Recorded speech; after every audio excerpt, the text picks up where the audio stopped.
ಹಾಂ ಈ T V S ಅವರದ್ದು. ಆರ್ ಟಿ ಎಕ್ಸ್ ಅಂತೂ ಇಂತೂ ಒಂದು ನಮ್ಗೊಂದು ಆರ್ ಟಿ ಎಕ್ಸ್ ಸಿಕ್ತು. ಬನ್ನಿ ರಪ್ಪ ಒಂದು ಉಡುಪಿ ರೌಂಡ್ ಹೋಗಿ ಬರುವ. ಓಹೋ ಗೈಸ್ ಫೈನಲಿ ಹಾ ಸಖತ್ತಿತ್ತಲ್ಲ ಮಾರ ಗಾಡಿ. ಸಿಟ್ಟಿಂಗ್ ಪೋಸ್ಚರ್ ಮಾತ್ರ ಇತ್ತಲ್ಲ ಶೇ. ಈ ಗಾಡಿ ಬಿಡ್ಕೊನಳಿ ಎಷ್ಟು ಟೈಮಿಂದ ಕಾಯ್ತಿತ್ತು ನಾವು. ಫೈನಲಿ ನಮಗೆ ಇವಾಗ ಸಿಕ್ಕಿತ್ತು. ರೈಡ್ ಮೋಡ್ ಚೇಂಜ್ ಮಾಡಿ ಟೂರಿಂಗ್ ಹಾಕೋ. ಈಗ ಟೂರಿಂಗ್ ಮೋಡಾಗಿತ್ತು ನಾವು. ಟೂರ್ ಮೋಡ್ ಕಂಫರ್ಟೇಬಲ್ ಮಾತ್ರ ಇತ್ತಲ್ಲ ಶೇ. ನೆಕ್ಸ್ಟ್ ಲೆವೆಲ್ ಇತ್ತು ಮಾರ. ಸಸ್ಪೆನ್ಷನ್ ಹೆಚ್ಚಿನಪ್ಪ ನಮ್ಮದು ಇದು ಗಾಡಿ ಅಲ್ಲ ಹೆಚ್ಚಿನಪ್ಪ ನಾವು. ವಾ ಏನು ಪವರ್ ಇತ್ತು ಮಾರ ಶೇ.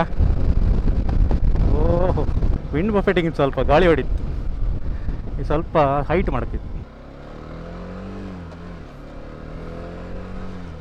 ಇದಕ್ಕೆ ಮೇಯ್ನ್ ಇಪ್ಪತ್ತು ಕ್ರೂಸ್ ಕಂಟ್ರೋಲ್ ಚೆಕ್ ಮಾಡಕ್ಕೆ ಮಾರ. ಹಾಂ ಕ್ರೂಸ್ ಕಂಟ್ರೋಲ್ 60 ಸೆಟ್ ಮಾಡಿದೆ. ಸೈಕ್ ಇತ್ತಲ್ಲ ಮಾರ ಇದು. ಆಗ ಜಂಪ್ ಗೊತ್ತೇ ಇಲ್ಲಲ್ಲ ಮಾರ. ವೈಬ್ರೇಷನ್ ಇಲ್ಲ ಅಂದಿಲ್ಲ, ಸ್ವಲ್ಪ ವೈಬ್ರೇಷನ್ ಇತ್ತು. ಚೂರು ಖಾಲಿ ಬಿಸಿ ಹೊಡೆದಂಗೆ ಇತ್ತಪ್ಪ ಲೈಟಾಗಿ. ಹಾರ್ಸ್ ಪವರ್ ಬಂದು ಇರೋದು 36 ಹಾರ್ಸ್ ಪವರ್. ಈ ರೇಂಜಿಗೆ ಈ ರೇಟಿಗೆ ನಮ್ಮದು ಇಂಡಿಯನ್ ಮಾರ್ಕೆಟಲ್ಲಿ slipper clutch, quick shifter, cruise control, traction control ಇಷ್ಟೆಲ್ಲ ಫೀಚರ್ಸ್ ಕೊಡೋದು ಯಾವುದು ಗಾಡಿ ಇಲ್ಲ. ಇದೇ ಟಿ ವಿ ಎಸ್ RTX 300 ಮಾತ್ರ.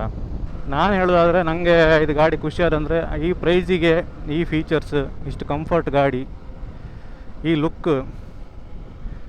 Worth it. ಇದರ ಫುಲ್ ವಿಡಿಯೋ ಬೇಕಾದರೆ ನನ್ನ ಯೂಟ್ಯೂಬ್ ಚಾನಲಲ್ಲುಂಟು, ಹೋಗಿ ಚೆಕ್ ಮಾಡಿ. ಲಿಂಕ್ ನನ್ನ ಬಯೋದಲ್ಲಿದೆ. ಹಾಗೆ RTX 300 ಬಗ್ಗೆ ನಿಮ್ಮ ಒಪಿನಿಯನ್ನು, ನಿಮ್ಮ ಅಭಿಪ್ರಾಯಗಳನ್ನು ನಮ್ಮ ಕಮೆಂಟಲ್ಲಿ ಹಾಕಿ. ಸಿಗುವ ಮುಂದಿನ ವಿಡಿಯೋದಲ್ಲಿ.